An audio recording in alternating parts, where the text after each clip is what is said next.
My name's Lauren. I'm a Time to Change York champion. Medication stigma, that's what I'm going to talk about. It does still exist, medication stigma.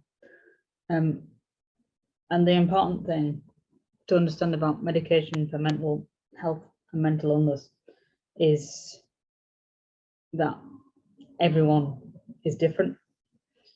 We're all a bit like car engines. We all need different things to function. Like a Fiat 500 isn't going to need the same things as a Peugeot 208, if you like. So, for example, I can only speak from the I, so I can only speak from my personal experience. My webcam's been an idiot. So I have been on medication for 5 years on and off now. And I know I'll probably be on it for life. And that isn't an issue for me anymore. I've kind of accepted that that's what will be, because the medication has basically kept me functioning, perhaps kept me alive. It certainly kept me functioning as a person, being able to do paid and voluntary work. I've been able to actually carry out my activities, day-to-day activities, without being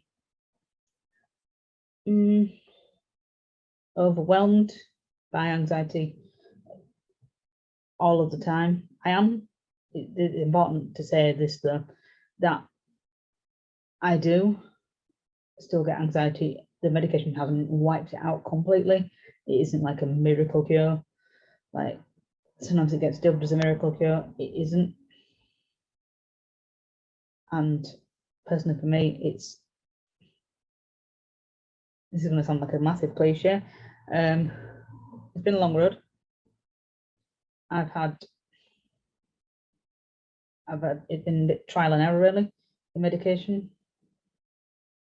I was on one medication for depression, but because I was on a different medication, it was for something else. They interacted, and then I came off the other medication and it didn't work. So I came off that. I was fine for a little while, and then I had to go on the medication for anxiety because I couldn't function at all. I was having upwards of maybe, I would say, potentially up to 10 panic attacks a week. And I was at uni at this time, so just prior to diagnosis of both generalized and social anxiety. And I was clinging on with my fingernails, to be brutally honest, and not really coping that well. Yeah. So I got put on citalopram, which is a pretty common antidepressant and also used for anxiety, which worked quite well for a couple of years. And I used it in combination with CBT and exposure therapy. CBT didn't really work very well. Exposure therapy did. It was brilliant. I continued that personally for my social anxiety, and as a result, my social anxiety has massively improved from what it was. So then citalopram stopped working, and I had to taper and then move on to a new drug, sertraline, which is similar to citalopram. It's used for anxiety and also depression, which is working pretty well for me at the moment. I've been on it for about 3 years. Yeah, it works. It works for me. I mean, it keeps me functioning. It's not to the point of being numb. I mean, I'm lucky in that respect that I found something that works for me. I know a lot of people do struggle with that.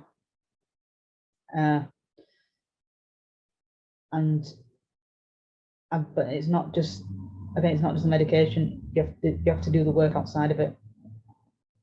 As much as the CBT didn't work for me, I do use techniques with it.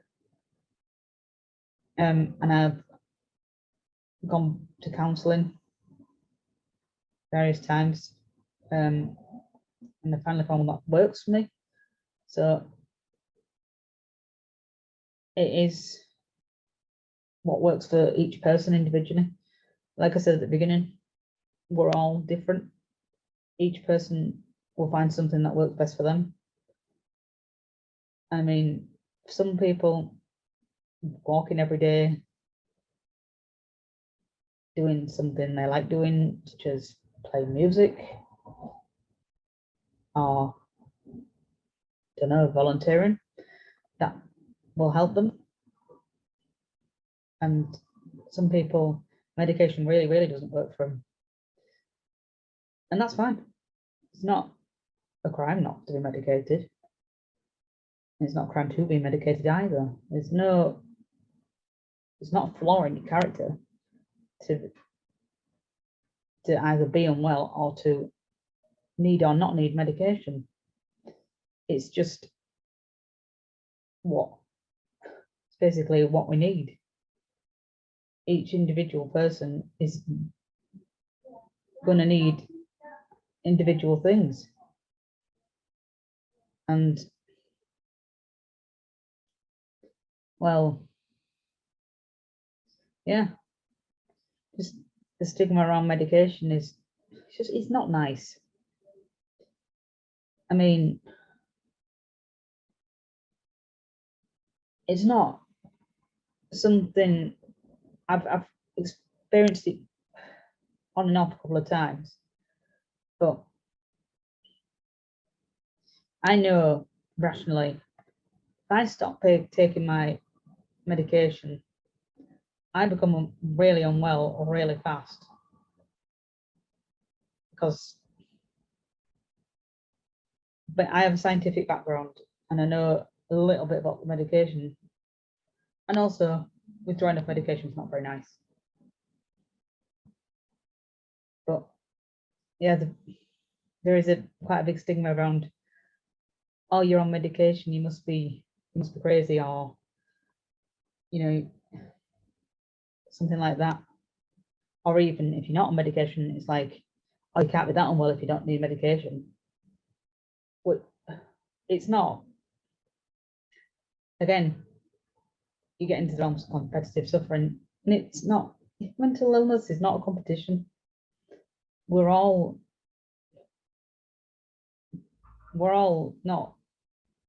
humans. We're all different in the way we are. We're all very diverse. You know, it's hard enough to live with the symptoms and sometimes the diagnosis of the mental illness. And sometimes the diagnosis is a relief to people. I certainly, when I got to know what was going on with anxiety, because unbeknownst to me, I've been having panic attacks for up to 6 months, not knowing what they were. But as soon as I know what they were, I was like, fine, I can deal with this. But yeah, it's a big weight to carry. And then when you put stigma on the top, it can be absolutely crushing. it doesn't cost anything just to not pass judgment, just to, you know, be kind to somebody.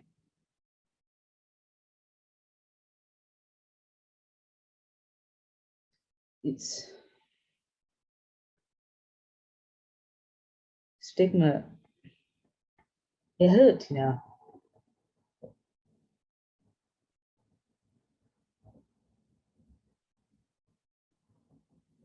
Whether you take medication or not, you're still a perfectly valid human being.